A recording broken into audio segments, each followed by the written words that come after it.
Today we're going to be talking about Pope Francis's passing, the upcoming Conclave, and a comparison to the fictional depiction in Conclave. The Catholic world and beyond have entered a period of significant transition following the passing of Pope Francis on Monday, April 21st, 2025, at the age of 88. His death marks the end of a notable era for the global Catholic Church, a community encompassing over 1 billion individuals. Attention now turns to the established protocols and procedures that govern this pivotal moment, including the solemn ceremonies honoring the late pontiff and the intricate process of electing his successor through the Papal Conclave. This narrative will explore the details surrounding Pope Francis's death, the traditional burial plans that will be enacted, the upcoming Papal Conclave, and a comparative analysis with the 2024 movie Conclave, ultimately offering a perspective on the film's value in understanding this unique event. Pope Francis drew his last breath on Monday, April 21st, 2025, at 7:35 a.m. Rome time. The Vatican officially reported that his death resulted from a stroke, which led to a coma and subsequent heart failure. This followed a recent period of ill health, including a 38-day hospitalization for a respiratory crisis that developed into double pneumonia, from which he had been recovering in his apartment. His final public appearance occurred just a day before his death, on Easter Sunday, April 20th, 2025, where he imparted his blessings to a multitude gathered in St. Peter's Square. The news of his passing resonated deeply across the globe.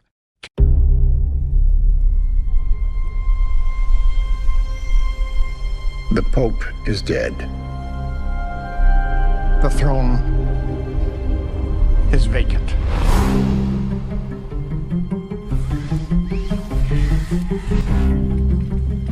What happened? They say a heart attack. You know how rumor spreads, and 1.25 billion souls watching. Well thought, no, Lawrence. It seems the responsibility for the conclave falls upon you.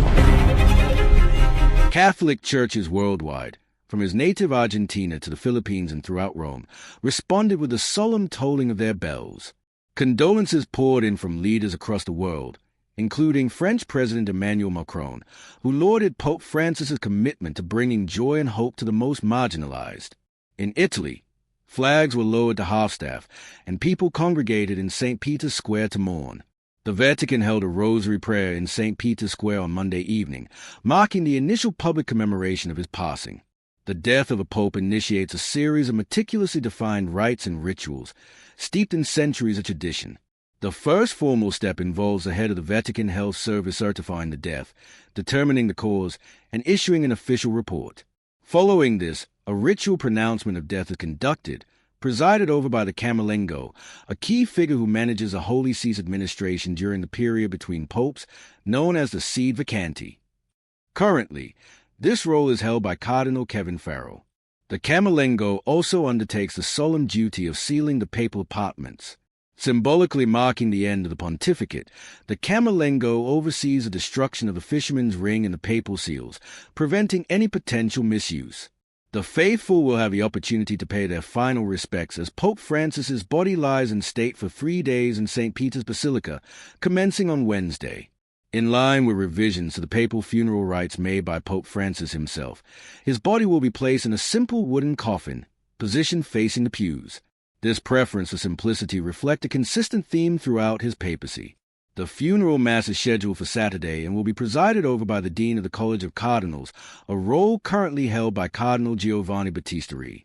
This ceremony is expected to draw numerous dignitaries from around the globe, including heads of state and religious leaders, underscoring the widespread influence of the papacy. Pope Francis expressed a clear preference regarding his final resting place, choosing to be buried in St. Mary Major Basilica in Rome, rather than in the Vatican grottos beneath St. Peter's Basilica, the traditional burial site for most popes. This personal request marks a departure from long-standing custom and reflects his deep veneration for an icon of the Virgin Mary, the Salus Populi Romani, which is housed in St. Mary Major Basilica. His final will specify that he wishes to be interred in a simple underground tomb bearing only the inscription Franciscus. Further emphasizing the simplified nature of his funeral rites, the burial will involve a wooden coffin with a zinc in a coffin, moving away from a traditional use of 3 coffins. Following the burial, the Catholic Church will observe a 9-day mourning period known as the Novem Dies. This traditional period of mourning precedes the commencement of the Papal Conclave, allowing time for cardinals from around the world to gather in Rome. The process of electing a new pope, known as a Papal Conclave, is governed by a precise set of rules and traditions. This significant event must begin between 15 and 20 days after the sede vacante is declared, although it can commence earlier if all the cardinal electors are present. The conclave takes place within the hallowed walls of the Sistine Chapel in the Vatican. Participation in the voting is limited to cardinals under the age of 80, who are referred to as cardinal electors. As of April 21, 2025, there are 135 cardinals eligible to vote, while cardinals over this age limit can attend pre-conclave meetings but do not have voting rights. A defining characteristic of the conclave is its strict adherence to secrecy. Upon entering the conclave, cardinal electors take a solemn oath of secrecy and remain isolated from the outside world until a new pope is elected. Communication with anyone outside the designated area is strictly prohibited, and electronic devices are banned to ensure the integrity of the process. This commitment to confidentiality aims to protect the electors from undue influence and ensure the independence of their judgment. The severe penalty of excommunication for violating this oath underscores the gravity with which the Church regards the sanctity of the election. The voting procedures within the conclave are equally traditional and symbolic. The process commences with a special morning mass, invoking divine guidance. Following this, the cardinal electors proceed in solemn procession to the Sistine Chapel, where they take an oath of discretion. Voting is conducted by secret ballot, with each cardinal writing the name of their chosen candidate on a paper ballot. Free scrutineers, chosen by lot from among the cardinal electors, are responsible for counting the ballots. A successful election requires a 2/3 majority plus one vote. If the total number of electors is not divisible by 3, an additional vote is necessary to reach the required threshold. After each round of voting, the ballots are burned in a stove located within the Sistine Chapel. This act produces the iconic smoke signals visible to the world outside. Black smoke indicates that no pope has been elected, signifying that the cardinals have not yet reached the necessary consensus. White smoke, achieved by adding special chemicals to the burning ballots, announces the successful election of a new pope. Several key figures play crucial roles during this period of transition. As previously mentioned, the Camerlengo, currently Cardinal Kevin Farrell, assumes responsibility for the administrative and financial operations of the Holy See during the sede vacante. The Dean of the College of Cardinals, Cardinal Giovanni Battista Re, holds the responsibility of summoning the cardinals for the funeral and presiding over the mass that precedes the conclave. Once a cardinal has been elected pope, it is the dean who asks if he accepts the election and what name he wishes to take as pontiff. Another important figure is the Master of Liturgical Celebrations, who plays a key role in organizing the various ceremonies during this period. The 2024 movie Conclave offers a fictionalized account of the secretive process of electing a new pope. This conspiracy thriller or drama centers on Cardinal Lawrence, who is tasked with leading the conclave following the unexpected death of a beloved pope.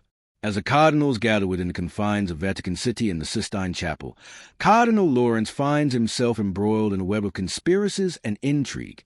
The film introduces several key characters, including Cardinal Bellini, who subtly campaigns as a progressive voice, Cardinal Trembly, portrayed as ambitious, Cardinal Adeyemi, Cardinal Tedesco, a staunch traditionalist, the surprise candidate Cardinal Benitez, and Sister Agnes, the head caterer who observes the proceedings. The narrative delves into themes of faith, doubt, ambition, and morality as the cardinals engage in political maneuvering and grapple with their consciences. The confined setting of the Vatican and the Sistine Chapel contributes to the film's claustrophobic and secretive atmosphere. While Conclave aims to provide a glimpse into the papal election process, it is important to distinguish between its fictional portrayal and the reality of a papal conclave. The movie does accurately depict certain aspects, such as the secrecy surrounding the conclave, the sequestration of cardinals in the Dome of Santa Marta, and their voting in the Sistine Chapel, the use and burning of ballots to signal the outcome, and the destruction of the late Pope's ring. However, the film takes significant creative liberties for dramatic effect. Some experts suggest that the high level of political maneuvering and backroom deals depicted in the movie might be exaggerated compared to the spiritual discernment that primarily guides real conclaves. The inclusion of a cardinal in pectore participating and being elected is generally considered inaccurate, As such, cardinals cannot participate if their name has not been publicly revealed before the Pope's death. The dramatic plot twists and secrets uncovered in the movie, such as the intersex Pope, are fictional and not representative of typical conclave proceedings. Additionally, the movie downplays a potential number of voting rounds that can occur in a real conclave. Some critics have also suggested that the film carries an ideological agenda, potentially presenting caricatured views of different factions within the Church. Despite these fictional elements, Conclave has generally received positive reviews, with praise directed towards the performances, particularly that of Ralph Fiennes, as well as the film's visuals and suspenseful narrative. However, some criticism has been leveled at the ending, which some viewers and critics found unnecessary or driven by a particular ideology. Experts in the field acknowledge that while the movie captures the basic setting and some rituals of the papal conclave, it takes significant creative liberties to craft a compelling cinematic narrative. For those interested in understanding the process of a papal conclave, the movie Conclave can offer a visually engaging and suspenseful, albeit fictionalized, glimpse into the secretive atmosphere surrounding the election of a new pope. However, it is crucial to approach the film with the understanding that its dramatic plot twists and political intrigue are not necessarily factual representations of real conclave procedures. While the movie might serve as a starting point to spark interest in the topic, individuals seeking accurate information about the papal conclave should consult reliable sources such as reputable news agencies and official Vatican publications. Ultimately, whether Conclave is worth watching depends on the viewer's primary interests, dramatic entertainment or factual learning about a complex historical and religious process. In conclusion, the passing of Pope Francis marks a significant moment in the history of the Catholic Church. The coming days will be characterized by mourning, solemn rituals, and the anticipation of the papal conclave that will elect his successor.